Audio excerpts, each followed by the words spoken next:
What's up guys, and welcome back to another episode of the RTG career mode. This is episode number 16 and we're starting today's stuff on the back of our win over Girona with a clean sheet as well.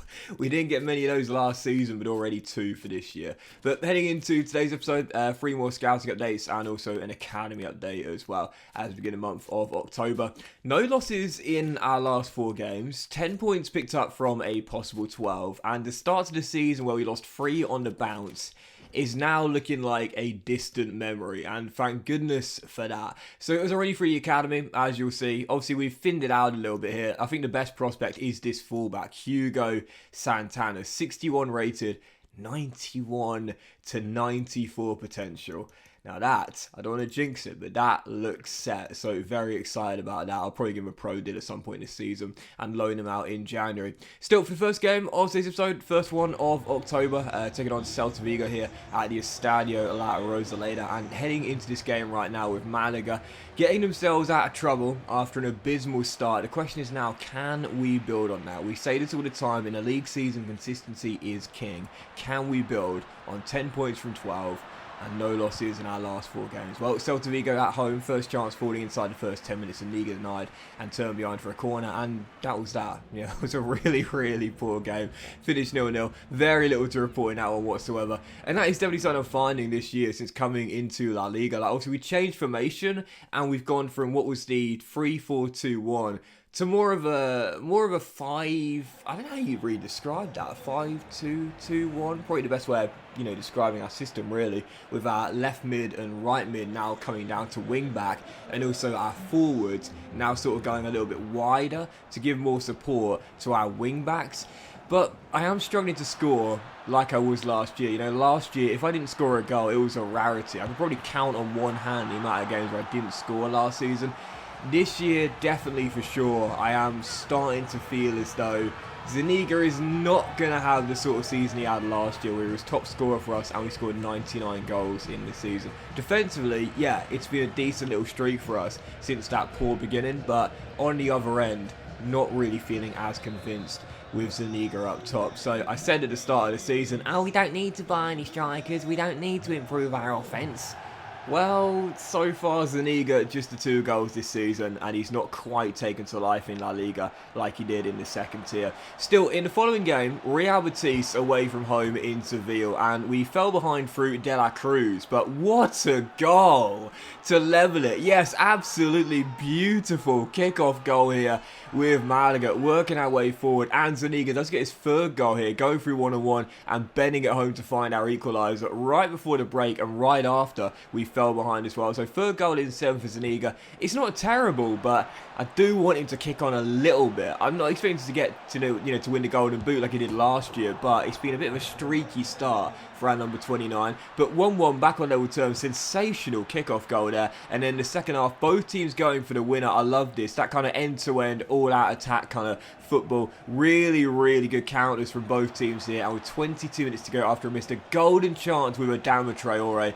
But what's that old saying? If you don't succeed at first, try again. Or if at first you don't succeed, try again. There you go, right on cue. I got the saying right second time. But yeah, try again. Tried to round the goalkeeper with Adama Traore and put it into the side netting. He gets another chance 10 minutes later, and this time gets it right. Rounds the goalkeeper, pops it into the back of the net, and Malaga come from behind away against a good Real Betis side to claim the win. Adama Traore, what a start for Traore. He and Flores right now my top scorers of the team, getting me the game winner there as we come from behind to win in Seville, and the winning, or I should say the unbeaten streak, survives. No losses in our last 6 games. And after that abysmal start, 3 defeats on the trot, we've definitely stopped the rot. Still, following that, how typical was this? We waited for El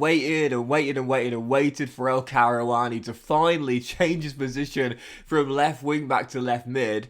And he does it the following episode after we change formation and get rid of our wide midfielders and pop them down to wing backs. How typical is that? But I still decided to convert him to a left midfielder anyway. You can still do that and not have too much of a noticeable decrease in stats. In fact, for El Karouani, he's just become a left mid, but he's still better as a left wing back. So I don't mind changing him to left mid. We'll put him on the support wide midfielder development plan to improve those defensive stats. Now we're playing with wing backs as as opposed to wide midfielders. But heading into the following game, Mallorca here at the Estadio La Rosaleda, taking on one of the Balearic Island sides here, 28 minutes in. Yes! Really pleased to see this Zorgain finally get his first goal for the club, most expensive signing of the save so far, and it's his first in 9 for our number 4. Yep, the Algerian midfielder signed primarily really for more energy for the middle of the park, but I do want him to contribute on the offensive end as well. I don't think he's got an assist yet, but that's his first goal. Zorgain puts us in front, and then 32 minutes in, soon after we had the lead. Well, how about this? New signings scoring their first goals here. First Zorgain, and then Nacho Fernandez, the Real Madrid icon, not ready to retire just yet after being let go at the Bernabeu, comes into Malaga to steady the ship, give us some stability and dressing room experience, and it's a first goal in a Malaga shirt for the Spanish veteran. Malaga 2, Mallorca 0. Whilst he is 5'11", I say this all the time, girls on Tinder, that's not small. I'm 6 foot or maybe 6'1", I suppose, depending on the hairstyle. But 5'11" is not small. Come on, girls on Tinder, give my sub 6 foot guys some love, yeah. But Fernandez heads home, he makes it 2-0, and then in the second half here, really nice build up. 30 minutes after the restart, we got our third. Roberto feels like a new signing, came back from loan. Last year, he was out on loan at Barcelona. Xavi, in the end, decided they didn't want to sign him permanently, so we got him back. We said, fair enough, last year's he was our top scorer, but Roberto can come back as a backup striker. Brought him off the bench, he scored his first goal for Malaga. He makes it 3, and that was how the game finished. I almost scored a sensational goal with Fran Villar soon afterwards as well. Bending one off the top of the crossbar as went behind for a goal kick. But 3-0 the final score. One of the best wins of the season. And then Luis Munoz, the captain, says this: "Hi boss, hope you don't mind me catching you like this, but the lads have asked me to talk to you. They're a bit worried the club isn't meeting their demands. This doesn't feel like a team that's motivated to win anything this season. We were hoping you'd be able to let us know what plans you had to improve the situation." I was like, Munoz, Luis, first of all, you said this last month. I understand why you said it. We'd lost 3 on the bounce to start the season off. We haven't lost a game in 7. This is the best run of form of the season. We've just beat Mallorca 3-0 with a brilliant performance at the Estadio La Rosaleda. We had a sensational comeback win against Real Betis. What are you talking about? Why are you telling me this now? And this is something that EA needs to look into. Player intelligence. It's so silly. How many times are you going into like a Champions League group stage game where you need a win to qualify in second, and you've got like a 62 rated centre half out of the academy that says, "Boss, have I got a chance of playing in this game?" Well, not really, mate. No, I think I'd rather play my centre-halves that are experienced in their late 20s and both mid-80 overall than throw you in for your debut when you've just been given a pro contract last month. Like, what? Come on, EA, seriously, why is Munoz telling me now? Why is he saying to me now, after our best run of form of the season, no defeats in 7 and 2 brilliant wins in a row? Oh, boss, what's going on? What's happening here? Boys aren't happy. Oh, come on, seriously. But anyway, following game, put that to the back of my mind. Rayo Vallecano away in Madrid, heading into this game here, aiming to keep the unbeaten run going, and we would. Malaga in full swing right now after a really poor start to the season. First, Adama Traore scores our opener, and then offloads to Lorenzo Niga for his 4th goal of the season. Finally starting to find his feet a little bit after going barren, a goalless run in his first 4 games. Gets our second goal as we win by 2-0. Yep, another clean sheet for Malaga as well. Much better response defensively after our abysmal start where we shipped, what was it, in our first 3 games? Did we ship something like, I think it was 10 goals in our first 3 games. Much better since then anyway. But still, 8 games without a loss. Really good run from Malaga. So following the game, final one today, final game of October, taking on Cadiz, heading into this one here. I was thinking, okay, we've just come through a good Rayo Vallecano side away from home. We came up from behind to beat Betis away. Thrash Mallorca 3-0. Cadiz coming to take us on here. I fancy our chance in this one.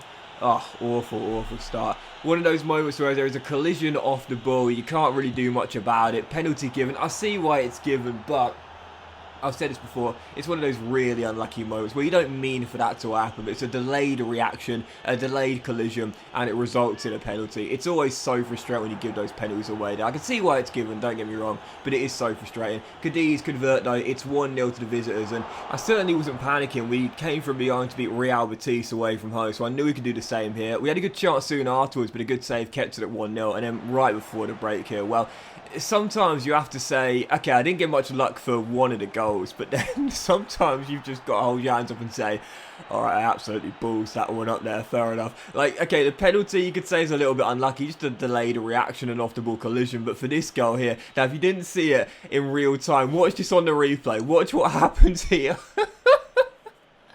Oh my goodness, I just backed into the post with Juande with his hands behind his back, collided with the post, hit the deck, and then Cadiz turned in a little cutback.